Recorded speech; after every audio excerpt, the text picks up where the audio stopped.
ਲੈਨਿਨਗ੍ਰਾਦ, ਜੋ ਅੱਜ Saint Petersburg ਵਜੋਂ ਜਾਣਿਆ ਜਾਂਦਾ ਹੈ, ਇਹ ਉਹ ਸ਼ਹਿਰ ਹੈ ਜਿਸ ਨੇ ਇਤਿਹਾਸ ਦੀ ਸਭ ਤੋਂ ਲੰਮੀ, ਸਭ ਤੋਂ ਤਵੀਲ, ਸਭ ਤੋਂ ਜ਼ਾਲਿਮ ਘੇਰਾਬੰਦੀ ਸਹੀ। ਦੂਜੇ ਵਿਸ਼ਵ ਯੁੱਧ ਦੌਰਾਨ ਹਿਟਲਰ ਦੀ ਨਾਜ਼ੀ ਫੌਜ ਵੱਲੋਂ ਲਗਭਗ 900 ਦਿਨਾਂ ਦੀ ਘੇਰਾਬੰਦੀ। ਲੱਖਾਂ ਲੋਕ ਭੁੱਖਮਰੀ, ਤਿੱਖੀ ਠੰਡ ਤੇ ਬੰਬਾਰੀ ਕਾਰਨ ਮਰ ਗਏ। ਇੱਕ ਅਜਿਹਾ ਸ਼ਹਿਰ ਬਣ ਗਿਆ ਸੀ ਜਿੱਥੇ ਜੀਵਨ ਲਈ ਸੰਘਰਸ਼, ਜ਼ਿੰਦਗੀ ਦੀ ਕਠੋਰਤਾ ਤੇ ਕੁਰਬਾਨੀਆਂ ਦੀਆਂ ਕਹਾਣੀਆਂ ਹਵਾ ਵਿੱਚ ਘੁਲ ਮਿਲ ਗਈਆਂ ਸਨ। ਇੱਥੇ ਹੀ 1952 ਵਿੱਚ ਵਲਾਦੀਮੀਰ ਪੁਤਿਨ ਦਾ ਜਨਮ ਹੋਇਆ। ਪੁਤਿਨ ਦੇ ਜਨਮ ਤੋਂ ਪਹਿਲਾਂ ਹੀ ਉਸ ਦਾ ਪਰਿਵਾਰ ਤਬਾਹੀ ਵਿੱਚ ਘਿਰ ਗਿਆ ਸੀ। ਉਸ ਦੇ ਦੋਵੇਂ ਮਾਪੇ ਲੈਨਿਨਗ੍ਰਾਦ ਦੀ ਘੇਰਾਬੰਦੀ ਤੇ ਨਾਜ਼ੀ ਜਰਮਨੀ ਨਾਲ ਯੁੱਧ ਵਿੱਚ ਬੜੀ ਮੁਸ਼ਕਿਲ ਨਾਲ ਹੀ ਬਚ ਪਏ ਸਨ। ਉਸ ਦੀ ਮਾਂ ਭੁੱਖਮਰੀ ਕਾਰਨ ਮਰਨ ਦੇ ਕੰਢੇ ਤੇ ਪਹੁੰਚ ਗਈ ਸੀ ਤੇ ਉਸ ਦੇ ਪਿਤਾ ਦੀਆਂ ਦੋਵੇਂ ਲੱਤਾਂ ਵਿੱਚ ਛਰਰੇ ਲੱਗਣ ਕਾਰਨ ਗੰਭੀਰ ਜ਼ਖਮ ਹੋ ਗਏ ਸਨ, ਜਿਨ੍ਹਾਂ ਕਾਰਨ ਉਸ ਨੂੰ ਜ਼ਿੰਦਗੀ ਭਰ ਦਰਦ ਝੱਲਣਾ ਪਿਆ।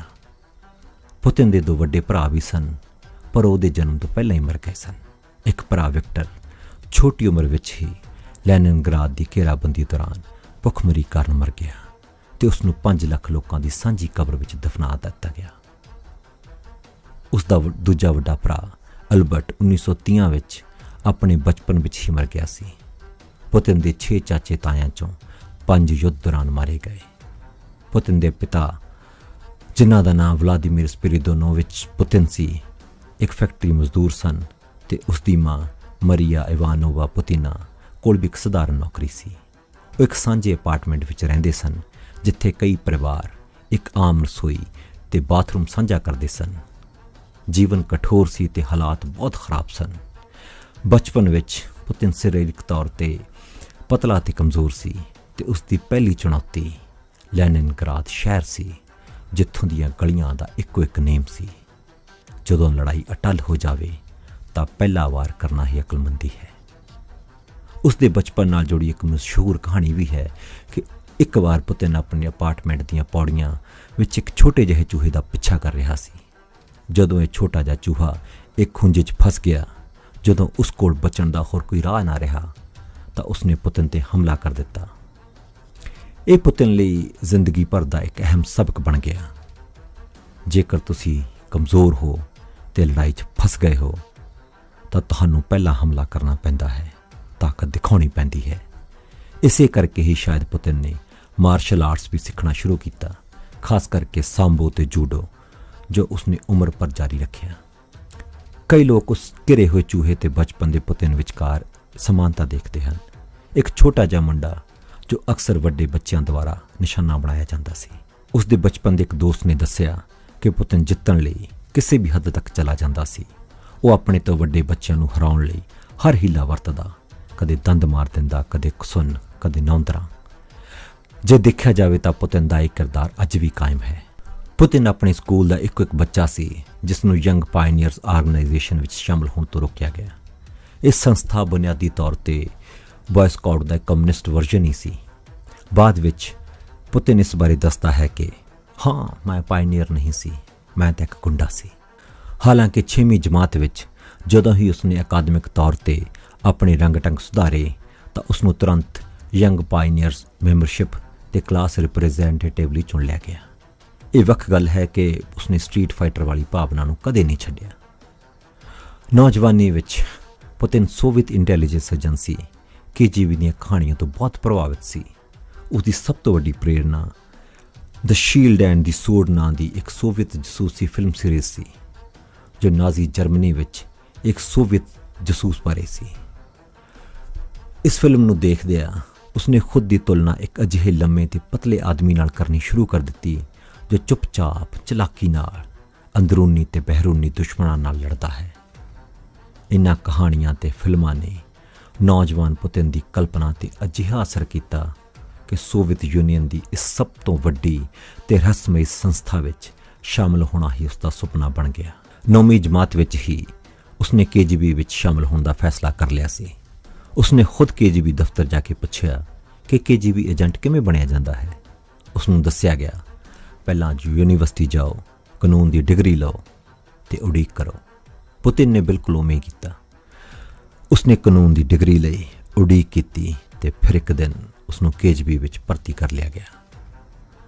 1975 ਵਿੱਚ ਵਲਾਦੀਮੀਰ ਪੁਤਿਨ KGB ਵਿੱਚ ਭਰਤੀ ਹੋ ਗਿਆ ਤੇ ਉਸ ਦੀ ਸ਼ੁਰੂਆਤੀ ਸਿਖਲਾਈ ਲੈਨਿਨਗ੍ਰਾਦ ਵਿੱਚ ਹੋਈ। ਇਸ ਸਿਖਲਾਈ ਤੋਂ ਬਾਅਦ ਉਸਨੇ ਇੱਕ ਕਾਊਂਟਰ ਇੰਟੈਲੀਜੈਂਸ ਅਧਿਕਾਰੀ ਵਜੋਂ ਕੰਮ ਸ਼ੁਰੂ ਕੀਤਾ ਤੇ ਵਿਦੇਸ਼ੀਆਂ ਤੇ ਕੌਂਸਲਰ ਅਧਿਕਾਰੀਆਂ ਤੇ ਨਜ਼ਰ ਰੱਖੀ। ਪੁਤਿਨ ਲਈ ਇਹ ਸਿਰਫ ਇੱਕ ਨੌਕਰੀ ਨਹੀਂ ਸੀ, ਇੱਕ ਵਿਚਾਰਧਾਰਾ ਸੀ। ਇਹ ਸੋਵੀਅਤ ਯੂਨੀਅਨ ਦੀ ਸੇਵਾ ਸੀ, ਇੱਕ ਅਜਿਹੀ ਮਹਾਨ ਸ਼ਕਤੀ ਦੀ ਸੇਵਾ ਜਿਸ ਤੇ ਪੁਤਿਨ ਨੂੰ ਮਾਣ ਸੀ। ਉਸਨੇ ਕਈ ਸਾਲਾਂ ਤੱਕ ਜਸੂਸੀ ਕਰਨੀ, ਮੁਖਬਰਾਂ ਨੂੰ ਭਰਤੀ ਕਰਨਾ ਤੇ ਮਨੋਵਿਗਿਆਨਿਕ ਯੁੱਧ ਦੀ ਕਲਾ ਸਿੱਖੀ। ਉਹ ਇੱਕ ਸ਼ਾਂਤ ਸੀਕ੍ਰੇਟ ਏਜੰਟ ਬਣਨ ਦੇ ਰਾਹ ਤੇ ਸੀ। ਉਸ ਦੇ ਸ਼ੁਰੂਆਤੀ ਸਾਲ ਲੈਨਿਨਗ੍ਰਾਦ ਵਿੱਚ ਡੈਸਕ ਜੌਬ ਕਰਨ ਵਿੱਚ ਬੀਤੇ, ਜਿੱਥੇ ਉਸ ਦਾ ਕੰਮ ਅੰਦਰੂਨੀ ਖੁਫੀਆ ਜਾਣਕਾਰੀਆਂ ਇਕੱਠਾ ਕਰਨਾ ਸੀ।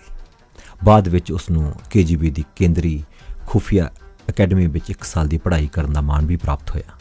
ਪੁਤਿਨ ਦੱਸਦਾ ਹੈ ਕਿ ਉਹ ਸਭ ਤੋਂ ਵੱਧ ਇਸ ਗੱਲ ਤੋਂ ਹੈਰਾਨ ਹੁੰਦਾ ਸੀ ਕਿ ਕਿਵੇਂ ਇੱਕ ਛੋਟੀ ਜਿਹੀ ਤਾਕਤ, ਇੱਕ ਇਕੱਲਾ ਵਿਅਕਤੀ ਅਸਲ ਵਿੱਚ ਉਹ ਕੁਝ ਪ੍ਰਾਪਤ ਕਰ ਸਕਦਾ ਹੈ ਜੋ ਇੱਕ ਪੂਰੀ ਫੌਜ ਵੀ ਨਹੀਂ ਕਰ ਸਕਦੀ।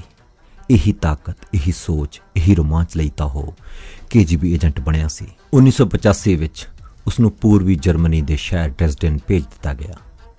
ਪੂਰਬੀ ਜਰਮਨੀ, ਈਸਟ ਜਰਮਨੀ ਨਾਂ ਦਾ ਇਹ ਦੇਸ਼ ਦਰਅਸਲ ਸੈਕੰਡ ਵਰਲਡ ਵਾਰ ਤੋਂ ਬਾਅਦ ਜਰਮਨੀ ਦੇ ਉਸ ਹਿੱਸੇ ਵਿੱਚ ਹੋਂਦ 'ਚ ਆਇਆ ਜਿਸ ਨੂੰ ਸੋਵੀਅਤ ਯੂਨੀਅਨ ਨੇ ਜਿੱਤ ਲਿਆ ਸੀ, ਜਿਸ ਕਾਰਨ ਉੱਥੇ ਸੋਵੀਅਤ ਯੂਨੀਅਨ ਦਾ ਕਾਫੀ ਦਬਦਬਾ ਸੀ, ਪ੍ਰਭਾਵ ਸੀ।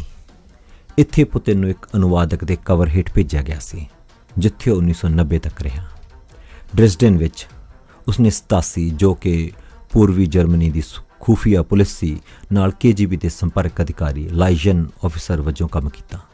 ਪੁਤਿਨ ਦਾ ਕੰਮ ਪੱਛਮੀ ਜਰਮਨੀ ਦੇ ਨਾਗਰਿਕਾਂ ਤੇ ਵਿਦੇਸ਼ੀਆਂ ਤੇ ਨਜ਼ਰ ਰੱਖਣਾ ਤੇ ਉਹਨਾਂ ਚੋਂ ਖੂਫੀਆ ਜਾਣਕਾਰੀਆਂ ਦੇਣ ਵਾਲਿਆਂ ਨੂੰ ਭਰਤੀ ਕਰਨਾ ਸੀ। ਇੱਕ ਬਹੁਤ ਹੀ ਬੋਰਿੰਗ ਕੰਮ ਸੀ, ਪਰ ਪੁਤਿਨ ਨੇ ਇਹ ਕੰਮ 5 ਸਾਲਾਂ ਤੱਕ ਕੀਤਾ। ਇੱਥੇ ਹੀ ਉਸ ਨੂੰ ਲੈਫਟੀਨੈਂਟ ਕਰਨਲ ਦੇ ਅਹੁਦੇ ਦੀ ਤਰੱਕੀ ਦਿੱਤੀ ਗਈ ਤੇ ਸਰਕਾਰ ਵੱਲੋਂ ਉਸ ਨੂੰ ਨੈਸ਼ਨਲ ਪੀਪਲਜ਼ ਆਰਮੀ ਦੀ ਵਫਾਦਾਰੀ ਨਾਲ ਸੇਵਾ ਕਰਨ ਲਈ ਕਾਂਸੀ ਦਾ ਤਮਗਾ ਵੀ ਮਿਲਿਆ। ਪੁਤਿਨ ਦੇ ਉਸ ਵੇਲੇ ਦੇ ਕੰਮ ਤੇ ਕਟਾਸ਼ਕ ਕਰਦਿਆਂ ਇੱਕ ਰੂਸੀ ਅਮਰੀਕੀ ਲੇਖਕਾ ਮਾਸ਼ਾ ਗੇਸਨ ਨੇ ਕਿਹਾ ਸੀ ਕਿ ਪੁਤਿਨ ਅਤੇ ਉਹਨਾਂ ਦੇ ਸਹਿਯੋਗੀਆਂ ਨੂੰ ਮੁੱਖ ਤੌਰ ਤੇ ਅਖਬਾਰਾਂ ਵਿੱਚੋਂ ਕਰੰਟ ਅਫੇਅਰਸ ਦੀਆਂ ਖਬਰਾਂ ਇਕੱਠੀਆਂ ਕਰਨ ਤੱਕ ਸੀਮਤ ਕਰ ਦਿੱਤਾ ਗਿਆ ਸੀ ਤੇ ਇਸ ਤਰ੍ਹਾਂ ਪੁਤਿਨ ਨੇ KGB ਦੁਆਰਾ ਪੈਦਾ ਕੀਤੀ ਗਈ ਬੇਕਾਰ ਜਾਣਕਾਰੀਆਂ ਦੇ ਪਹਾੜ ਬਣਾਉਣ ਵਿੱਚ ਯੋਗਦਾਨ ਪਾਇਆ। ਪਰ ਪੁਤਿਨ ਨੇ ਹਮੇਸ਼ਾ ਡ੍ਰੈਸਡਨ ਵਿੱਚ ਆਪਣੇ ਕੰਮ ਤੇ ਖੁਸ਼ੀ ਜ਼ਾਹਰ ਕੀਤੀ। ਇਸ ਤੋਂ ਬਿਨਾਂ ਵੀ ਜਦੋਂ 9 ਨਵੰਬਰ 1999 ਨੂੰ ਬਰਲਿਨ ਦੀ ਕੰਧ ਡਿੱਗਣੀ ਸ਼ੁਰੂ ਹੋਈ ਤਾਂ ਪੁਤਿਨ ਨੇ KGB ਵਿਲਾ ਤੇ ਸੋਵੀਅਤ ਕਲਚਰਲ ਸੈਂਟਰ ਦੀਆਂ ਫਾਈਲਾਂ ਨੂੰ ਬਚਾਇਆ ਤਾਂ ਜੋ ਪ੍ਰਦਰਸ਼ਨਕਾਰੀ ਉਹਨਾਂ ਨੂੰ ਨਸ਼ਟ ਨਾ ਕਰ ਦੇਣ।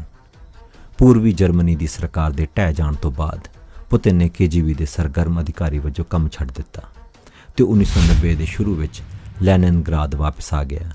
ਇੱਥੇ ਉਸਨੇ ਲੈਨਿਨਗ੍ਰਾਦ ਸਟੇਟ ਯੂਨੀਵਰਸਿਟੀ ਦੇ ਅੰਤਰਰਾਸ਼ਟਰੀ ਮਾਮਲਿਆਂ ਦੇ ਵਿਭਾਗ ਵਿੱਚ ਕੰਮ ਕੀਤਾ, ਜਿੱਥੇ ਉਸਨੇ KGB ਲਈ ਭਰਤੀ ਕਰਨ ਯੋਗ ਲੋਕਾਂ ਦੀ ਤਲਾਸ਼ ਕੀਤੀ ਤੇ ਵਿਦਿਆਰਥੀਆਂ ਤੇ ਨਜ਼ਰ ਰੱਖੀ। ਇੱਥੇ ਹੀ ਉਸਨੇ ਆਪਣੇ ਪੁਰਾਣੇ ਪ੍ਰੋਫੈਸਰ ਅਨਾਤੋਲੀ ਸੋਬਚਾਕ ਨੂੰ ਆਪਣਾ ਦੋਸਤ ਬਣਾ ਲਿਆ, ਜੋ ਬਾਅਦ ਵਿੱਚ ਸੇਂਟ ਪੀਟਰਸਬਰਗ ਦਾ ਮੇਅਰ ਵੀ ਬਣਿਆ।